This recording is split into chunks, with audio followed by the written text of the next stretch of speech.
بسم الله الرحمن الرحيم الحمد لله رب العالمين والصلاة والسلام على سيد الأنبياء والمرسلين أما بعد فأعوذ بالله من الشيطان الرجيم بسم الله الرحمن الرحيم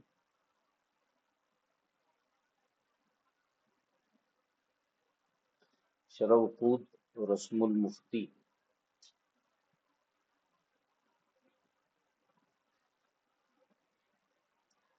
کا آج ہمارا امید ہے کہ آخری لیکچر ہوگا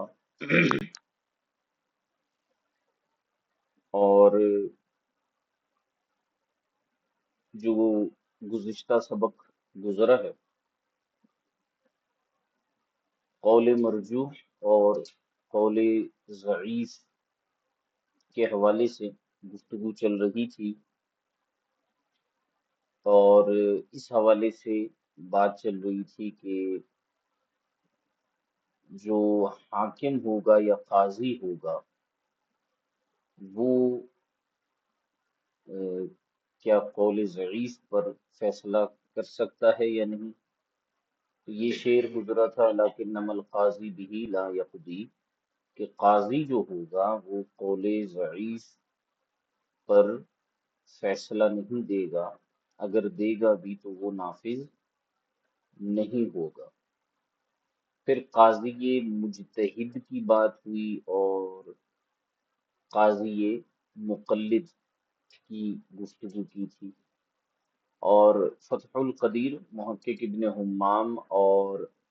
بحر الرائق علامہ امام آواز نہیں آ رہی بصری رحمۃ اللہ تعالی علیہ کے اقوال بیان کیے گئے تھے. جی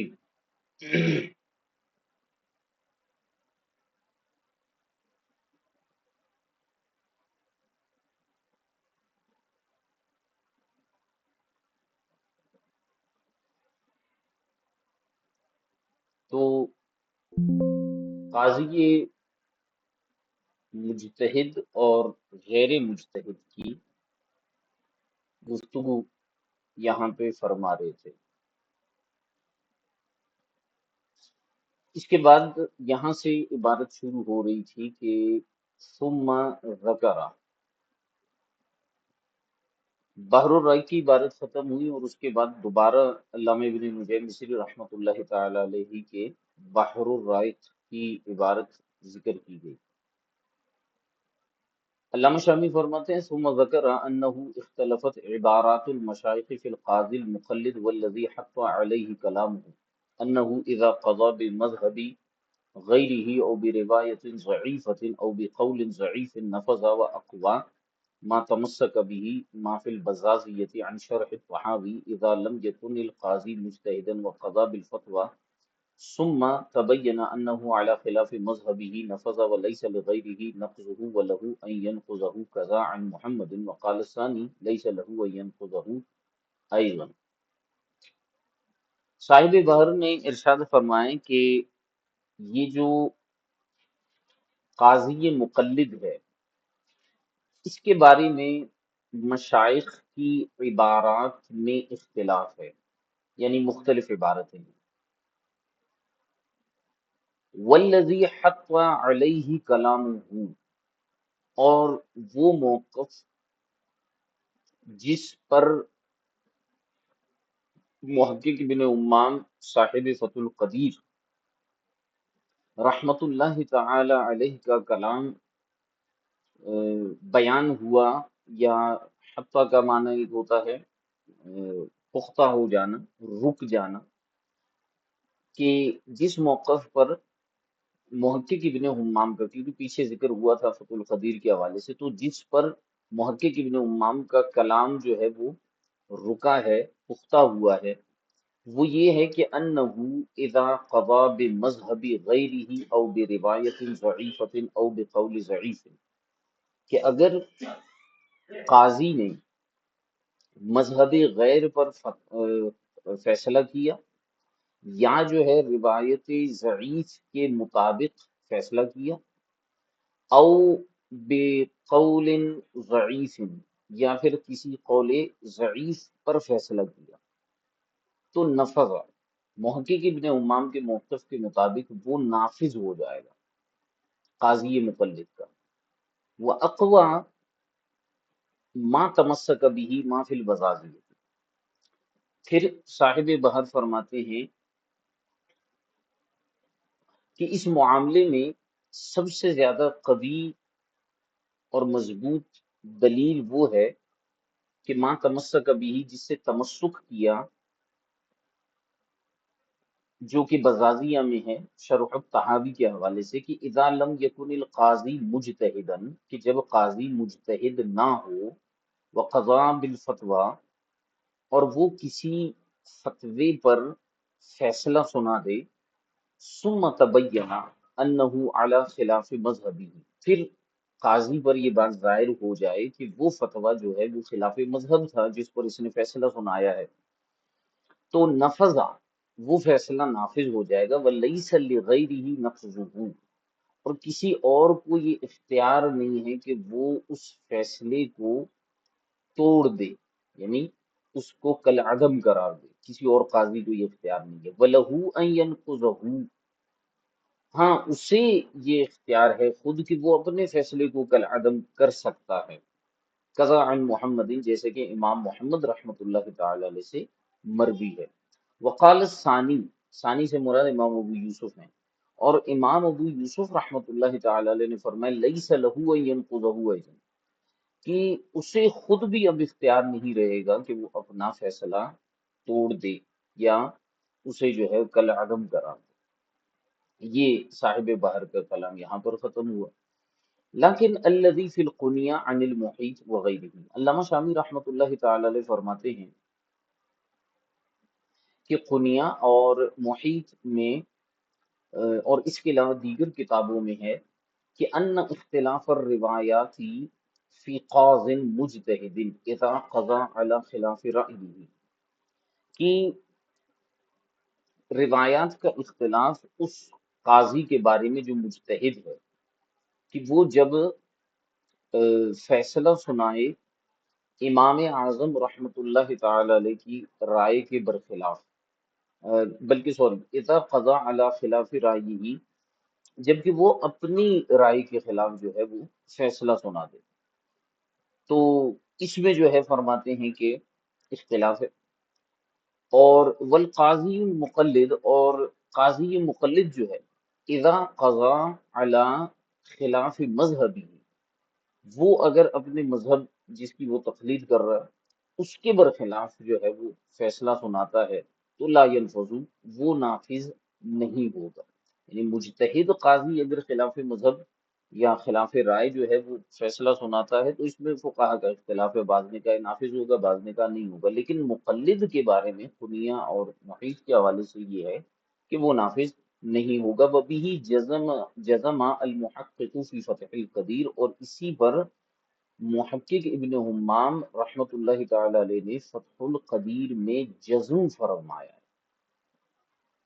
ٹھیک ہے۔ وہ تلمیذہ العلامہ قاسم فی تصحیحہ، اور آپ کے شاگرد علامہ قاسم بن قطلبغہ رحمۃ اللہ تعالی علیہ نے اپنی تصحیح القدوری کے اندر بھی اسی موقف پر جزم فرمایا ہے کہ مقلد جو ہوتا ہے قاضی، اس کا فیصلہ جو ہے وہ نافذ نہیں ہوگا، ٹھیک ہے۔ اچھا، اوپر جو ہے وہ صاحب بحر کے حوالے سے یہ بات بیان کی گئی کہ محقق ابن امام کے کلام سے یوں لگتا ہے کہ قاضی مقلد کا فیصلہ نافذ ہونا چاہیے، لیکن یہاں پر قنیہ اور محیط کے حوالے سے جو ہے اس بات کو بیان کیا گیا ہے کہ محقق ابن امام نے جزم فرمایا ہے اس پر کہ اس کا فیصلہ مقلد قاضی کا نافذ نہیں ہوگا اگر وہ خلاف مذہب دیتا ہے۔ قال فی النہری، نہر الفائق میں مصنف نے فرمایا وما فی الفتح، فتح القدیر میں جو بات ہے، یجب ان یعول علیہ فی المذہب، فرماتے ہیں فتح القدیر میں جو بات مذکور ہے تو ضروری یہ ہے کہ اسی پر اعتماد کیا جائے مذہب میں، ٹھیک ہے۔ وما فی البزازیتی، اور جو بزازیہ میں ہم نے پیچھے ذکر کیا، محمول علی روایت عنہما، وہ صاحبین کی ایک روایت پر محمول ہے۔ فصار الامر ان هذا منزل منزلۃ الناس لمذہبہ، فرماتے ہیں لہذا مسئلہ کچھ اس طرح سے ہوگا کہ یہ جو معاملہ ہے، ان هذا منزل منزلۃ الناس لمذہبہ، یہ ایک ایسے مجتہد قاضی کے بارے میں ہوگا کہ جو اپنے مذہب کو بھول گیا اور اس کے برخلاف اس نے فیصلہ سنا دیا۔ وقد مر عنہما فی المجتہد، اور صاحبین کے حوالے سے مجتہد کے بارے میں یہ بات گزری ہے کہ انہ لا ينفذ، کہ مجتہد قاضی جو ہوگا اس کا بھی فیصلہ اگر خلاف مذہب ہے تو وہ بھی نافذ نہیں ہوگا۔ فالمقلد مقلد اولا، تو مقلد کا تو بدرجہ اولا نافذ نہیں ہونا چاہیے۔ پھر علامہ شامی فرماتے ہیں وقال فی الدر المختار، در مختار میں علامہ علاء الدین حسکفی رحمۃ اللہ تعالی علیہ نے ارشاد فرمایا کہ قلت، میں یہ کہتا ہوں ولا سیما فی زماننا، خاص طور پر ہمارے زمانے میں، فإن السلطان ينص في منشوره على نهيه عن القضاء بالأقوال الضعيفة، فكيف بخلاف مذهبه، فيكون معزولا بالنسبة لغير المعتمد من مذهبه فلا ينفذ قضاؤه فيه۔ علامہ علاء الدین حسکفی رحمۃ اللہ تعالی علیہ فرماتے ہیں خاص طور پر ہمارے زمانے میں تو بالکل بھی قاضی اگر خلاف مذہب جو ہے وہ فتویٰ دے گا، فیصلہ دے گا، تو وہ قابل قبول نہیں ہوگا، کیونکہ سلطان نے، یعنی ان کے زمانے کے جو بادشاہ وقت تھے اور سلطان تھے، ینص فی منشور ہی، سلطان نے اپنے منشور کے اندر اس بات کی صراحت کی ہے اور وضاحت کی ہے۔ اچھا، منشور سے مراد کیا ہوتا ہے؟ جیسے ہمارے ہاں آج کل مختلف سیاسی پارٹیز ہوتی ہیں تو وہ اپنا کوئی منشور بیان کرتی ہیں نا، منشور کا مطلب ہوتا ہے کہ نظریہ، ایک مقصد، ایک پرپز، کہ اس کا مقصد یہ ہوتا ہے کہ میں اپنی سلطنت میں، اپنے دور حکومت میں یہ کام کروں۔ تو علامہ علاء الدین حسکفی صاحب در مختار وہ فرماتے ہیں کہ ہمارے زمانے کے سلطان وقت نے تو اپنے منشور میں اس بات کی وضاحت اور صراحت بیان کی ہے کہ علی نہیہ عن القضاء بالاقوال الضعیفۃ، کہ انہوں نے منع کیا ہوا ہے کہ اقوال ضعیفہ پر فیصلہ جو ہے وہ نہیں سنایا جائے گا، ٹھیک ہے۔ فکیف بخلاف مذہبی، تو جب قول ضعیف پر فیصلہ سنانے سے جو ہے وہ علامہ علاء الدین اسکفی فرماتے ہیں کہ ہمارے زمانے کے سلطان نے منع کیا ہے، تو پھر وہ قول جو خلاف مذہب ہے اس پر کیسے درست ہو سکتا ہے؟ فیکون معزولا بالنسبت لغیر المعتمد من مذہبی، لہذا فرماتے ہیں کہ وہ شخص جو قاضی ہے اور وہ اپنے مذہب میں غیر معتمد قول پر فتویٰ دینے والا ہے، اس نسبت سے وہ معذور شمار ہوگا، فلا ينفذ قضاؤہ فیہ، لہذا اس کا جو فیصلہ ہے اس معاملے میں وہ نافذ ہی نہیں ہوگا۔ اور فرمایا وینقض، اور وہ فیصلہ جو ہے ینقض کالعدم شمار ہوگا،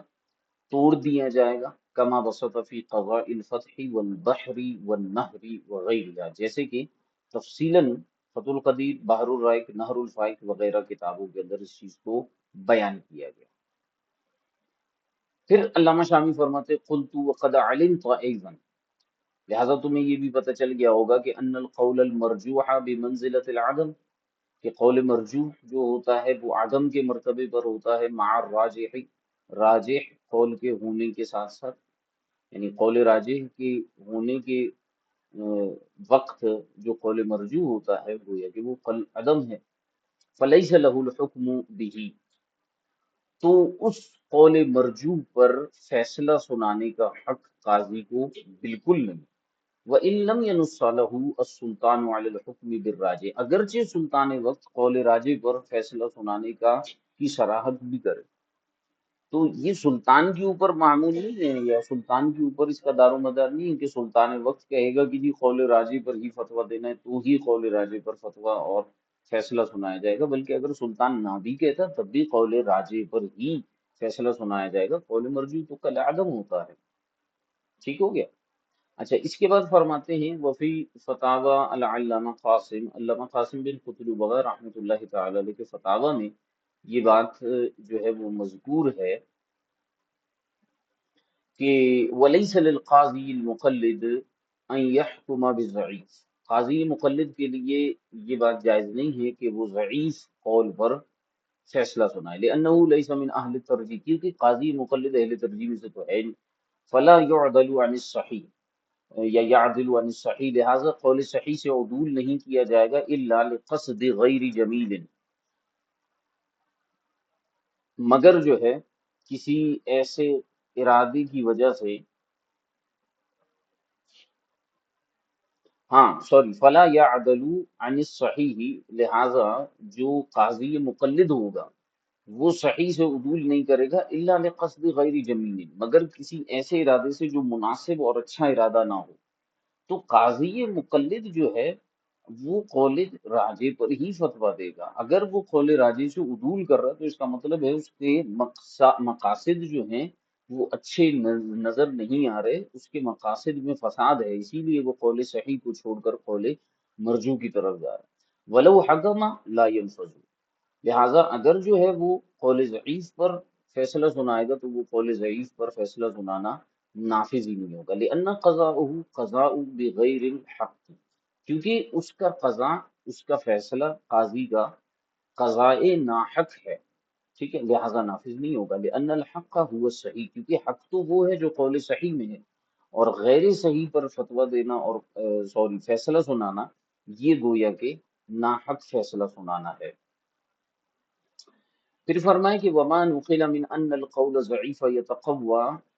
بالقضاء، اچھا بعض علماء نے یہ کہا ہے کہ قضاء ایک ایسی چیز ہے کہ جس کی وجہ سے قول ضعیف بھی قوی ہو جاتا ہے، تو کہتے ہیں یہ کیا چیز ہے؟ فرماتے ہیں وما نقل، یہ جو بات علماء سے بیان کی گئی ہے کہ قول ضعیف جو ہے یہ قوی ہو جاتا ہے فیصلے کی وجہ سے، المراد بھی قضاء المجتہد، کہتے ہیں اس سے مراد مجتہد کا فیصلہ ہے، ٹھیک ہے، اگر مجتہد قول ضعیف پر فیصلہ سناتا ہے تو وہ قول ضعیف قوی کے درجے میں چلا جاتا ہے، کما بینا فی موضعہ مما لا یحتملہ ھذا الجواب، فرماتے ہیں جیسے کہ اس کے مقام پر یہ بات بیان کی گئی ہے اور یہ جواب جو ہے اس کا احتمال نہیں رکھتا، یعنی اتنی تفصیل یہاں پر اس مقام پر بیان نہیں کی جائے گی۔ وما ذکرہ من ھذا المراد صرح به شیخہ المحقق فی فتح القدیر، اور آپ رحمت اللہ تعالی علیہ ارشاد فرماتے ہیں کہ وما ذکرہ من ھذا المراد،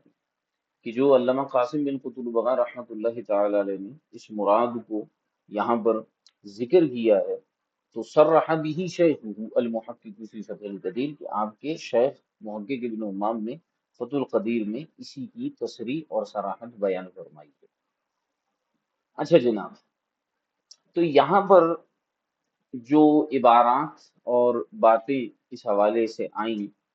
ان میں جو فیصلہ کن گفتگو ہے، علامہ شامی نے اتنی ساری گفتگو فرمائی، اس کا جو نتیجہ اور خلاصہ بنا وہ یہ بنا کہ اگر قاضی مجتہد ہے اور وہ کسی قول ضعیف پر فیصلہ سنا دیتا ہے کسی نہ کسی وجہ سے، تو وہ فیصلہ نافذ ہو جائے گا اور صحیح شمار کیا جائے گا اکثر فقہا کی رائے کے مطابق، اگرچہ بعض نے اسے منع کیا ہے، لیکن چونکہ وہ درجہ اجتہاد پر ہے اس لیے ہم اس کے فیصلے کو نافذ مانیں گے۔ رہی بات قاضی مقلد کی، جیسے کہ بعد کے زمانوں کی بات ہے، تو وہاں پر مذہب کے خلاف فیصلہ جو ہے سنانے پر اسے نافذ نہیں مانا جائے گا، قابل قبول نہیں مانا جائے گا، اگرچہ بعض فقہا نے اس میں اجازتیں دی ہیں۔ تو پھر جو آخر میں عبارت بیان ہوئی، علامہ علاء الدین حسکفی رحمۃ اللہ تعالی علیہ صاحب در المختار نے اپنے زمانے کے سلطان کے حوالے سے بھی یہ بات بیان فرمائی، تو سلطان نے اپنے منشور میں بھی یہ بات بیان کی کہ اگر کوئی شخص جو ہے وہ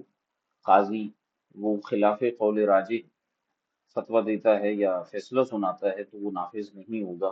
آپ نے کہا تھا کہ یہ جو ہے وہ معزول ہونے کے درجے میں چلا جائے گا، گویا کہ قاضی معزول ہے کیونکہ وہ صحیح فیصلہ نہیں سنا رہا، اور پھر آگے بیان کیے کہ قاضی مقلد قول صحیح پر ہی فیصلہ سنائے۔ اگر وہ قول ضعیف پر فیصلہ سناتا ہے تو اس کا مطلب ہے کہ وہ کسی مقصد فاسدہ کی وجہ سے قول ضعیف کی طرف جا رہا ہے، کیونکہ وہ ناحق فیصلہ سنا رہا ہے۔ حق تو وہی ہے جو قول صحیح میں مذکور ہے۔ تو یہ اصولی بحث کر کے علامہ شامی رحمۃ اللہ تعالی علیہ نے یہ گفتگو یہاں پر ختم فرمائی، اور اس کو اگر ہم فی زمانہ محمول کرتے ہیں، جیسے کہ بعض افراد کی بات بیان کرتے ہیں کہ آج کا مفتی جو ہے وہ قاضی کے درجے پر ہوتا ہے، تو آج کا مفتی اگر قاضی کے درجے پر ہے، یا جیسے علامہ شامی نے شروع میں کہا تھا کہ مفتی کے لیے ضروری ہے کہ وہ قول راجح پر فتویٰ دے، تو اگر قاضی کو اپنا آج کے مفتی کو آپ قاضی بھی مانتے ہیں، قاضی کے منصب پر بھی مانتے ہیں، تو بھی اس کے لیے قول ضعیف پر، قول مرجوح پر یا خلاف مذہب مسئلے پر جو ہے وہ فتویٰ دینے کی، فیصلہ سنانے کی ہرگز ہرگز ہرگز اجازت نہیں ہوگی۔ اگر وہ فیصلہ سنا بھی دیتا ہے تو بھی ہم اس کے فیصلے کو نافذ نہیں مانیں گے، چاہے وہ لاکھ تعویلات پیش کرے۔ ہاں، کچھ مقامات پر ایسی گنجائش نکل سکتی ہے کہ اگرچہ قاضی یا مفتی مجتہد نہ بھی ہو، انتہائی شدید ضرورت کی وجہ سے، کیونکہ آج کا جو مفتی ہے وہ قاضی کے درجے پر ہے، تو ہم نے پیچھے یہ بات بیان کی تھی کہ مفتی کے لیے تھوڑی بہت گنجائش بن سکتی ہے کہ وہ قول ضعیف پر فتویٰ دے، تو اس گنجائش کو ہم نے تعبیر کیا تھا ضرورت سے۔ تو بڑی اہم بات بتانے جا رہا ہوں آپ کو کہ اگر آج کے زمانے کے مفتی کو آپ قاضی کے درجے پر رکھتے ہیں تو کم از کم اسے اتنی اجازت مل جائے گی، بلکہ زیادہ سے زیادہ اسے اتنی اجازت ملے گی کہ وہ جو ہے انتہائی شدید ضرورت کی بنا پر قول ضعیف پر فتویٰ دے۔ اور میں اکثر مثال دیتا ہوں، جیسے کورونا کے زمانے میں جو ہے وہ اتصال صفوف کا مسئلہ آیا تھا، تو اس وقت پوری دنیا میں مختلف مقامات پر جو ہے چونکہ مفتیان کرام وہاں پر حکومت کے زیر اثر ہوتے ہیں، تو انہوں نے وہاں پر اتصال صفوف کے عدم وجوب کا قول دیا تھا، اور انہوں نے کہا تھا کہ ٹھیک ہے اگر کوئی اتصال صفوف نہیں کرتا تو کوئی مسئلہ نہیں۔ تو اس وقت جب پاکستان میں یہ بات ہوئی تھی کہ بھائی مساجد بند کی جا رہی ہیں اور اس طرح کے معاملات ہو رہے ہیں، تو پھر ایسی صورت میں کیا کیا جائے گا؟ تو اس وقت جو ہے وہ ہمارے مفتیان کرام اور بالخصوص مفتی منیب الرحمن صاحب دامت برکاتہم العالیہ جو ہے وہ انہوں نے اس مقام پر جو ہے یہ بات کی تھی کہ ٹھیک ہے ہم جو ہے وہ اتصال صفوف کے عدم وجوب کا قول عارضی طور پر دے دیتے ہیں تاکہ مساجد میں تالا نہ لگے، مساجد ہماری بند نہ ہو۔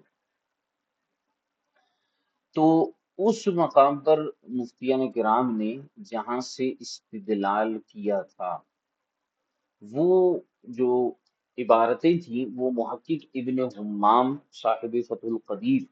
رحمۃ اللہ تعالی علیہ کی کچھ عبارتیں تھیں، جس میں آپ علیہ الرحمٰ نے یہ فرمایا تھا کہ ایک قول کے مطابق اتصال صفوف واجب نہیں ہے۔ مشہور قول تو یہی ہے کہ اتصال صفوف واجب ہے، تو ایک قول، قول ضعیف یا قول مرجوح کے مطابق اتصال صفوف جو ہے وہ واجب نہیں ہے۔ اس بنیاد پر انہوں نے کہا تھا کہ ضرورتاً ہم جو ہے وہ اس قول پر عمل کرتے ہیں، اور جیسے ہی یہ عوارضات ختم ہو گئے تو پھر قول مرجوح، قول ضعیف کو غیر مفتبی قرار دیتے ہوئے جو قول مشہور تھا اسے ہی مفتبی برقرار رکھا گیا۔ تو اس لیے ہم کہہ سکتے ہیں کہ فی زمانہ اگر ایک مفتی کی حیثیت سے اور انتہائی شدید ضرورت کی وجہ سے کہ جس کی وجہ سے حرج عظیم لازم آ رہا ہو، تو مفتیان کرام اکیلے نہیں بلکہ اجتماعی طور پر جو ہے وہ اگر کوئی فیصلہ سناتے ہیں تو اس کو ہم قابل قبول مانیں گے۔ اور اس میں ضروری یہ ہے، جیسے ہمارے ہاں نا فی زمانہ ادارے بنے ہوئے ہیں، مخصوص ادارے، مخصوص تنظیمیں ہیں جن کے اندر 5 10 15 مفتی بیٹھے ہوتے اور فیصلہ سناتے، تو اس میں بھی سب سے زیادہ انسب، مناسب، بہتر یہ ہے کہ دیگر اداروں کے بھی مفتیان کرام کو اعتماد میں لے کر جو ہے وہ کوئی فیصلہ سنایا جائے۔ یہ نہ ہو کہ ایک مخصوص جو ہے وہ گروہ اور مخصوص جو ہے وہ ایک تحریک، جماعت یا ادارے سے تعلق رکھنے والے مفتیان کرام یہ فیصلہ سنائے، تو پھر اہل سنت میں پھر جو ہے وہ بہت ساری باتیں شروع ہوں گی۔ تو اس لیے جو ہے جیسے ہمارے جامعہ اشرفیہ مبارک پور کے علماء کرام ہیں، دارالفتہ اہل سنت کے مفتیان کرام ہیں، یہ ہو گئے، مفتی منیب الرحمان صاحب ہو گئے، اگر کسی مسئلے میں فیصلہ سنانا بھی ہے تو پھر یہ سب اجتماعی طور پر اگر اس چیز کو بیان کریں گے تو میں سمجھتا ہوں پھر اہل سنت میں جو ہے وہ افتراق نہیں ہوگا، اور ایک اتفاقی ایک مسئلہ عوام اہل سنت کے سامنے آئے گا اور سب اس کو احسن انداز میں قبول کر سکیں گے۔ چلیں جناب، یہاں پر یہ بحث ختم ہوتی ہے اور اس کے بعد علامہ شامی رحمۃ اللہ تعالی علیہ فرماتے ہیں وَهَذَا آخِرُ مَا أَرَدْنَا إِيرَادَهُ مِنَ التَّقْرِيرِ وَالتَّوْضِيحِ وَالتَّحْرِيرِ بِعَوْنِ اللَّهِ تَعَالَى الْعَلِيمِ الْخَبِيرِ۔ فرماتے ہیں یہ وہ آخری بحث تھی جسے ہم نے وارد کیا تقریر، توضیح اور تحریر میں سے، اللہ تبارک و تعالی کی مدد سے جو کہ علم والا ہے، خبر رکھنے والا ہے۔ اسألہ سبحانہ و تعالی، میں اللہ تبارک و تعالی سے یہ دعا کرتا ہوں کہ ان یجعل ذلک خالصا لوجہہ الکریم، کہ وہ ہماری اس کوشش کو خالص اپنی رضا کے لیے بنا دے، موجبا للفوز لدیہ یوم الموقف العظیم، اور وہ عظیم دن جس دن اس کی بارگاہ میں لوگ پیش ہوں گے، اس دن اپنی بارگاہ میں کامیابی کے لیے اس کوشش کو موجب بنا دے، سبب بنا دے۔ وَأَن يَعْفُوَ عَمَّا جَنَيْتُهُ وَاقْتَرَفْتُهُ مِنْ خَطَأٍ وَأَوْزَارٍ، اور میں اللہ تبارک و تعالی سے یہ دعا کرتا ہوں کہ وہ معاف فرما دے، عَمَّا جَنَيْتُهُ وَاقْتَرَفْتُهُ، وہ معاملات جو مجھ سے خطائیں، غلطیاں اور گناہ واقع ہوئے ہیں، اللہ تبارک و تعالیٰ مجھ سے عفو درگزر فرمائے، من خطأ و اوزار، فإنہ العزیز الغفار، کیونکہ وہی بے شک غالب ہے اور بخشنے والا ہے۔ والحمد للہ تعالی اولا و آخرا و ظاہرا و باطنا، اور تمام تعریفیں اللہ تبارک و تعالیٰ کے لیے ہیں، شروع میں بھی اور آخر میں بھی، ظاہری طور پر بھی اور باطنی طور پر بھی۔ والحمد للہ الذی بنعمتہ تتم الصالحات، اور تمام تعریفیں اسی کے لیے ہیں کہ جس کی نعمت سے جو ہے وہ نیکیاں مکمل ہوتی ہیں۔ وصلی اللہ تعالی علی سیدنا محمد وآلہ وصحبہ وسلم، اور درود و سلام ہو ہمارے آقا و مولا محمد صلی اللہ علیہ وآلہ وسلم اور ان کی آل اور ان کے اصحاب پر، اور والحمد للہ رب العالمین، تمام تعریفیں اللہ تبارک و تعالی کے لیے ہیں۔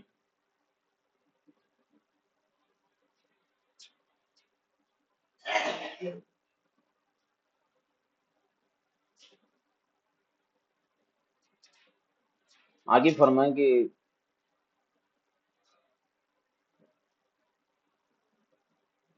نجز ذلك بقلم جامعه الفقیر محمد عابدی غفر اللہ تعالی له ولوالديه ومشایخ وذریته والمسلمین آمین۔ وذلك فی شہر ربیع الثانی سنۃ 43 و200 والف۔ فرماتے ہیں کہ یہ کوشش فقیر محمد عابدین شامی رحمۃ اللہ تعالی علیہ، اللہ تعالیٰ ان کی اور ان کے والدین، ان کے مشائخ، ان کی اولاد اور تمام مسلمانوں کی مغفرت فرمائے، ان کے ہاتھوں سے مکمل ہوئی، اور یہ ربیع الثانی کا مہینہ تھا، سن 1243 ہجری، 43 43 و200 200 والف، 1243 سن ہجری میں مکمل ہوا۔ اللہ تبارک و تعالی علامہ عابدین،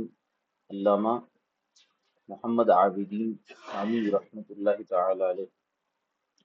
کی تربت اطہر پر کروڑا کروڑ رحمتوں کا نزول فرمائے،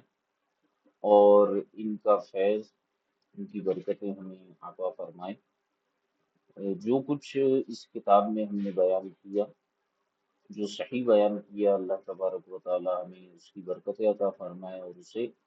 دوسروں تک بھی صحیح انداز میں پہنچانے کی توفیق اور سعادت عطا فرمائے۔ اور اس کتاب کو بیان کرنے میں جو ہم سے غلطیاں واقع ہوئی، اللہ تبارک و تعالی ہمیں معاف فرمائے اور ان کو دوبارہ سے صحیح انداز میں سمجھنے کی سعادت اور توفیق عطا فرمائے۔ تو یہاں پر یہ کتاب مکمل ہوئی۔ کوئی سوال وغیرہ ہے کتاب کے حوالے سے، آج کے سبق کے حوالے سے، تو ارشاد فرما سکتے ہیں۔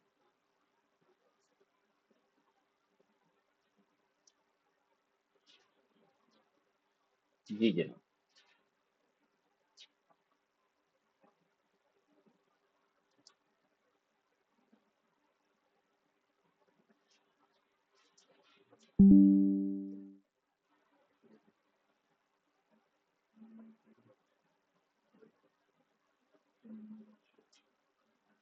کوئی سوال وغیرہ ہے آپ کا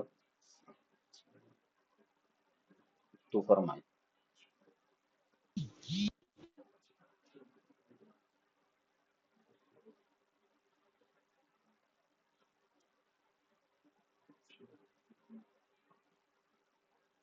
کوئی سوال نہیں ہے؟ ماشاء اللہ، سبحان اللہ۔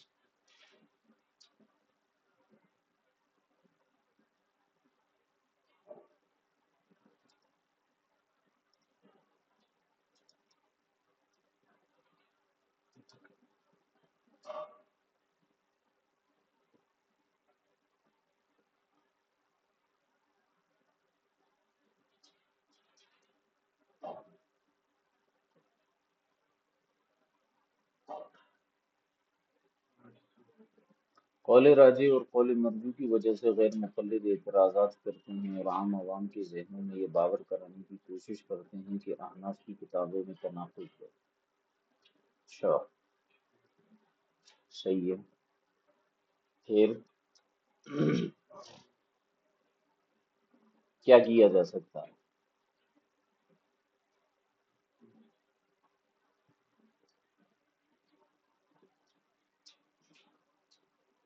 پھر تو غیر مقلدین سے یہ سوال کیا جائے کہ وہ احادیث مبارکہ اور قرآن کریم کی وہ آیات مبارکہ کہ جن میں بظاہر جو ہے وہ تناقض ہے، ان کا کیا کریں؟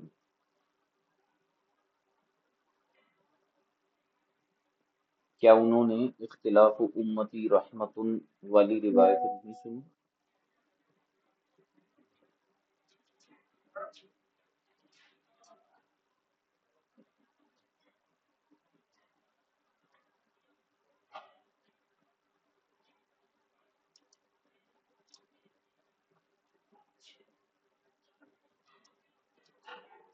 کیا کہیں گے اس بارے میں؟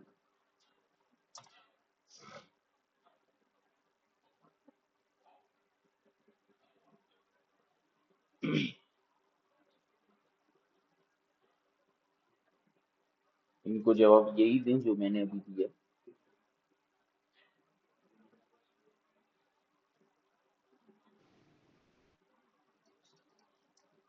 میں اکثر کہتا رہتا ہوں اپنے طلباء کرام سے کہ ہمیشہ کسی کو جواب دینے کے لیے دو پوزیشن انسان کی ہوتی ہیں، ایک ڈیفینسو پوزیشن ہوتی ہے اور ایک اٹیکنگ پوزیشن ہوتی ہے۔ ہمارا ذہن تھوڑا سا جو ہے وہ منطقی فلسفی ہے، تو ہم کوشش کرتے ہیں کہ ہم ڈیفینسو پوزیشن کی جگہ اٹیکنگ پوزیشن سے کام لیں۔ ڈیفینسو پوزیشن یہ ہوتا ہے کہ آپ کو جب کوئی شخص اعتراض کرتا ہے نا، آپ اس اعتراض کے پیچھے پڑ جاتے ہیں اور آپ صرف اسی اعتراض کو حل کرنے کے پیچھے لگے ہوتے ہیں کہ اب مجھے کہیں سے جواب یہ ملے کہ قول راجح، مثال کے طور پر سرفراز بھائی کا یہ سوال ہے کہ جی قول راجح اور قول مرجوح، اب میں جو ہے وہ ایک ذہن تو یہ میرا کام کرتا ہے کہ میں قول راجع و مرجوع کے درمیان تطبیق والے کسی قول کی طرف جاؤں اور تلاش کروں کہ فقہا نے یا علماء نے جواب کیا دیا ہے کہ جی قول راجع و مرجوع پر جو اعتراض ہوتا ہے تناقض کا، یہ حل کیسے ہوگا۔ یہ ہے ڈیفینسو پوزیشن۔ اس میں وقت بھی زیادہ لگتا ہے اور سامنے والے کو مطمئن ہونا نہیں، کیونکہ وہ ہے غیر مقلد، وہ اپنے باپ کی نہیں سنتا، ہم کی کہاں سنے گا۔ دوسری جو پوزیشن ہے جس کو ہم اٹیکنگ پوزیشن کہتے ہیں وہ یہ ہے کہ آپ اس کو جواب دینے کی بجائے ایک ایسا اصول، ایک ایسا قاعدہ، ایک ایسا طریقہ بیان کر دیں کہ جس میں آپ کا بھی جواب آ جائے اور اس پر بھی اعتراض وارد ہو جائے۔ اسی کو مناظرے کی زبان میں جو ہے وہ منع وارد کرنا بھی کہتے ہیں، اور جو ہے وہ نقص بھی شمار ہوتا ہے اسی کے اندر، اور اس کے ساتھ ساتھ جو ہے وہ مناطقہ جو ہے اسی اصول کو اپناتے ہیں، اور وہ یہ ہے کہ آپ مد مقابل سے خود سوال کریں کہ حضرت آپ ہمارے اوپر جو ہے وہ تناقض، یہ ایک بڑا بھاری جو ہے وہ جملہ ہے کہ تناقض کا آپ الزام لگاتے ہیں، تو تناقض تو پھر آپ کے بھی کئی افعال و اقوال میں ہے، اس کا کیا جواب دیں گے؟ سمپل سی ایک بات ہے۔ تو تناقض کا لفظ استعمال کرنا تو بہت ہلکا ہے، اب اس میں اگر کوئی بندہ چلا جائے تو اس کو پہلے تو یہ کہا جائے گا کہ تناقض کہتے کس کو ہیں۔ اور خدا کے بندے، میں گزشتہ اسباق میں یہ بات بیان کر چکا تھا ایک مقام پر کہ ہمارے اقوال میں تناقض نہیں پایا جاتا، راجع و مرجو ٹھیک ہے اپنی جگہ پہ ہے، لیکن اگر آپ دلائل میں جا کر دیکھیں تو پھر آپ کو بہت ساری چیزیں مختلف نظر آتی ہیں۔ یہ جو تناقض ہے نا، یہ مناطقہ کہتے ہیں دو چیزوں کے درمیان تناقض کا مطلب یہ ہوتا ہے کہ اگر ایک کو سچا مانا جائے تو دوسرے کا جھوٹا ہونا لازم آتا ہے، اور اگر ایک کو جھوٹا مانے تو دوسرے کا سچا آنا لازم ہوتا ہے۔ تو احناف کے اقوال میں ایسا نہیں ہے، راجع و مرجو بھی ایسا نہیں کہ تناقض ہے۔ تناقض تو اس کا مطلب ہے پھر ایک قول بالکل ہی غلط ہے، ایک قول بالکل ہی صحیح ہے۔ یہ تو ہم نے کبھی نہیں کہا کہ ایک قول بالکل ہی غلط، ایک قول بالکل ہی صحیح۔ دلائل ہیں، مختلف باتیں ہیں، مختلف چیزیں ہیں، اس میں تو فرق آتا ہے۔ اور آپ نے اگر منطق کے اندر جو ہے وہ قضایا موجہہ کی بحث پڑھی ہو کہ جب قضیے کے ساتھ جہت کا ذکر کیا جاتا ہے تو یہ جہت ایک ایسی چیز ہوتی ہے جو ہر چیز کو گویا کہ میں کہہ سکتا ہوں کہ دودھ کا دودھ پانی کا پانی کرنے والی چیز جہت ہوتی ہے۔ بہرحال میں منطق تو نہیں پڑھا رہا، اسی مسئلے پر ہی میں نے آپ کو جواب دے دیا ہے کہ پہلے وہ اپنے تناقض کو تو ختم کریں، پھر بعد میں ہمارے اوپر بات کریں۔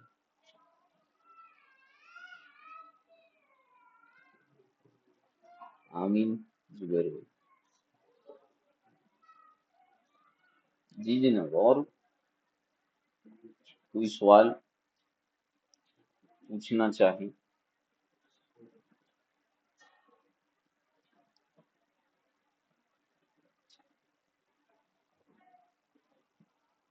ہماری نیت یہ ہے انشاءاللہ الکریم کہ چونکہ رسم الافتاح ہی چل رہا ہے تو اگلا جو رسالہ ہے اعلیٰ حضرت امام اہل سنت مولانا شاہ امام محمد رضا خان رحمۃ اللہ تعالی علیہ کا اجل الاعلام بأن الفتوى مطلقا على قول الامام، اس کا سلسلہ شروع کریں گے انشاءاللہ۔ پیر کو تو شاید کوئی مصروفیت ہوگی، ایک اور کلاس لینی ہے، ضروری ہے وہ، اس میں شاید حاضری کی وجہ سے پیر کو میں نہ آ سکوں، بتا دوں گا میں، لیکن اس کا آغاز انشاءاللہ کریں گے اور اس کو جلد از جلد کوشش کریں گے کہ اختتام تک پہنچائیں۔ کوئی اتنی تفصیلی بحث نہیں ہے، بہت کچھ آپ جو ہے اس میں پڑھ چکے ہیں شرح عقود میں، اور صاحب بحر کا جب کلام آیا تھا قول امام پر فتویٰ دینے کے حوالے سے، تو آپ میرے وہ لیکچر سن سکتے ہیں کہ جہاں میں وقتاً فوقتاً کہہ رہا تھا کہ اس کا جواب تو امام اہل سنت دیں گے، اس کا جواب تو امام اہل سنت دیں گے۔ تو ان ابحاث کو جو ہے وہ آپ اپنے ذہن میں مستحضر کرتے ہوئے آئیے گا، انشاءاللہ الکریم۔ بہت ایک آسان سا نقطہ ہے جس کو اعلیٰ حضرت امام علیہ سنت جو ہے وہ بیان کریں گے، اور آپ یقین کریں آپ کو مزہ آ جائے گا۔ اللہ اکبر! اگر آپ کو یہ نہیں معلوم کہ یہ فتاوی رضویہ کی کس جلد میں ہے تو پھر میں کیا کہوں۔ یہ فتاوی رضویہ کی پہلی جلد کا پہلا رسالہ ہے۔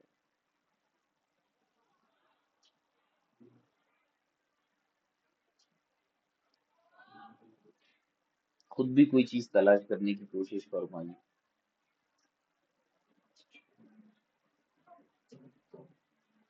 جزاک اللہ علی وقت۔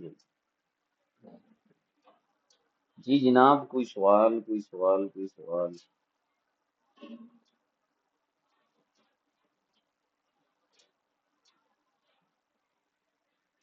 ماشاء اللہ سے سراوتی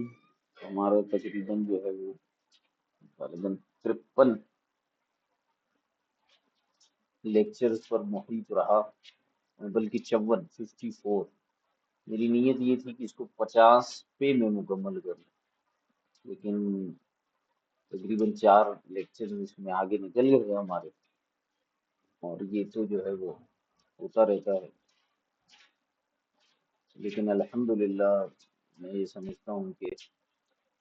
اللہ تبارک و تعالیٰ کا فضل و احسان ہے کہ اس کو اس حد تک ہم نے بیان کیا۔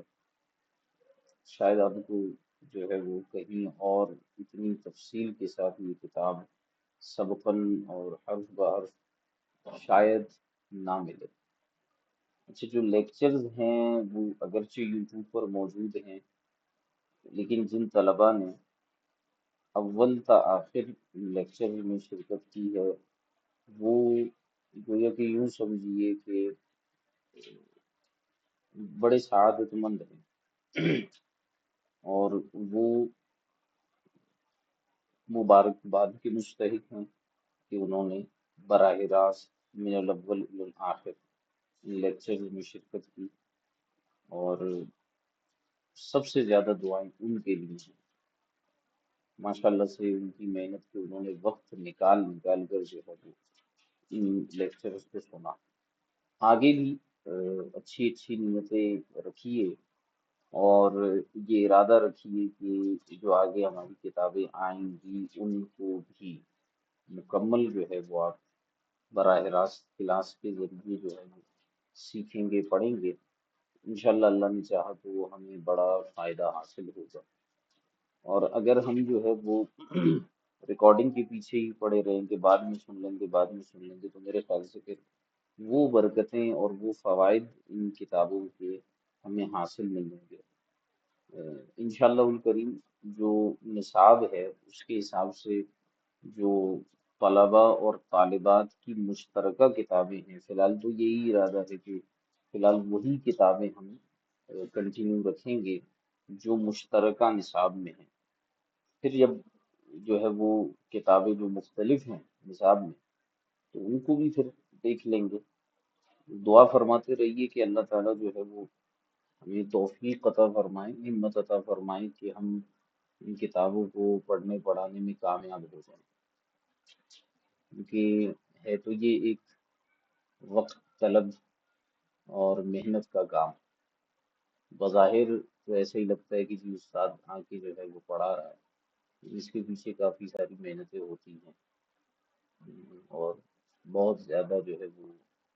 غور و فکر کرنا پڑتا ہے چیزوں پر۔ کئی چیزیں دوران سبق ذہن سے نکل جاتی ہیں، اور کئی چیزیں جو ہوتی ہیں وہ دوران سبق ذہن پر القاء کی جاتی ہیں۔ یہ اللہ تبارک و تعالیٰ کا فضل ہوتا ہے۔